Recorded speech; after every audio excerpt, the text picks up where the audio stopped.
Hello everyone, and welcome to Last Minute Math. Today we are going to go over representing linear relations. So, there are three ways to do this. First, there is the table/t-chart. In this method, we can simply draw a t-shape that we have here, with our x value, which is our independent variable, on the left side, so the x goes over here, and the y value, which is our dependent variable, goes on the right side. Very simple, right? So let's go for an example. Let's say you are renting a car. To rent the car, it costs $200, but for every kilometer you drive, it will cost an extra $3. Let's create a table for this situation. So on the left side, we're going to put the amount of kilometers driven, as it is the independent variable that affects the price, which is the dependent variable. Then on the right, we will be putting the dependent variable, which is the price. Okay, so let's start. We're gonna start with 0 for 0 kilometers. At 0 kilometers, it's gonna cost $200. Why? Because the starting price to rent the car is $200.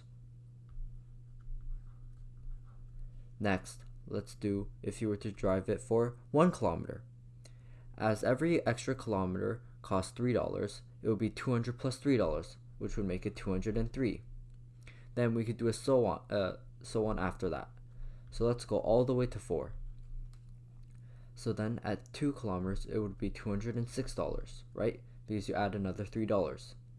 At 3 hours, it would be $209. And then at 4 hours, it would be $212. Next up is the equation. Normally, a question presents us with either a table of values or a graph when asking us to find the equation. When we are given a table, the first thing we need to do is to find the first difference of the y values. If all the first differences are the same, it means that the relation is linear. If not, it means that the relation is not linear. The first difference is the slope of the relation, meaning that it is how much the relation increases or decreases from term to term. Okay, to start off, we are going to use the previous example we had. So, to find the slope, we're going to find the first difference between the terms. Let's start. From 200 to 203, it's a difference of 3. From the first to second terms, it's still 3. Second to third, 3. And then finally, from third to fourth, the first difference is still 3. As a result, we can see that all the first differences are the same. This means that the table we have here represents a linear relation. So, let's put it in the form of y equals mx plus b. So we always y equals m we already know it's 3 because the first difference is 3, meaning 3 is the slope. 3x plus b, but we don't know what b is yet, so that's what we need to find next. So we're going to put a b here for the time being. So in order to find b, we can simply substitute any of these points inside into this equation and isolate for b. Let's try an example. Let's say we want to substitute 0 and 200, the first one, the easiest. So 200 for y, so 200 equals 3 times 0, 3 times 0 is 0, plus b. Then we can get b equals 200. So just in case you're not sure about this method, let's try another sample. Let's try 212 and 4. Why not? So 212, which is y, equals 3 times 4 plus b. So that would make 212 equals 12 plus b. Isolating for b, we get b equals 200. So as you can see here, we got the same result for each time, which we get with the y-intercept is 200. So we can substitute the value of b back into the previous equation into the form of y equals mx plus b. Let's go. Y equals 3x plus 200. Now, let's go on to the next situation. If we are provided with a graph, the first thing we need to do is to find the slope.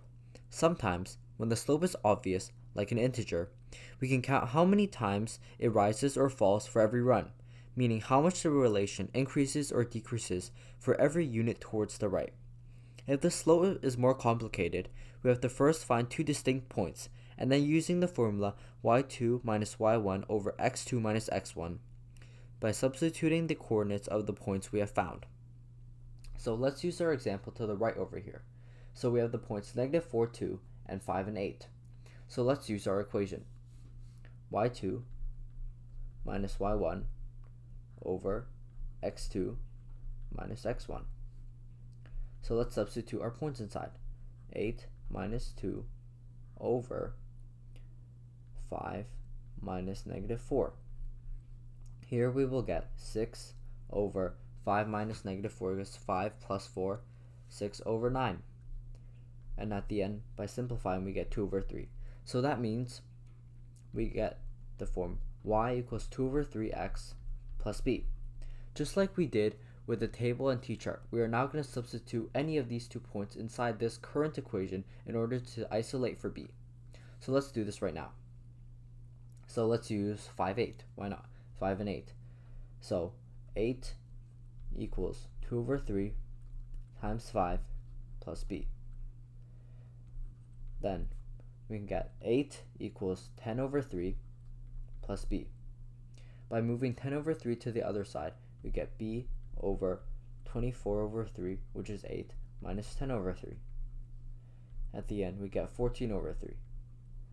So 14 over 3 is our y-intercept.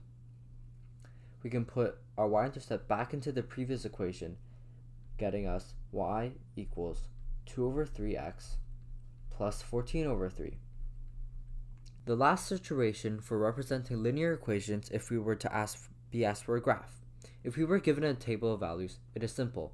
We simply plot all the terms we have already, all the coordinates we have, and then we would simply run a line through them, and that would be it. However, if we were given an equation like the one over here, it is a tiny bit more complicated. The first step we need to do is to locate the y-intercept.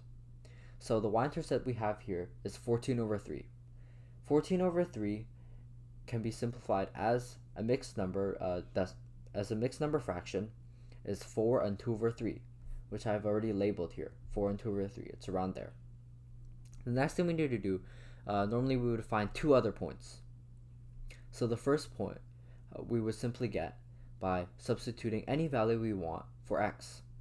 We would do the same for the second point. So let's say I want to substitute in 3, why not? Let's say x equals 3.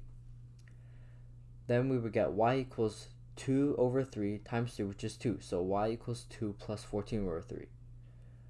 2 plus 14 over 3 is equal to 6 over 3 plus 14 over 3, where we get 20 over 3.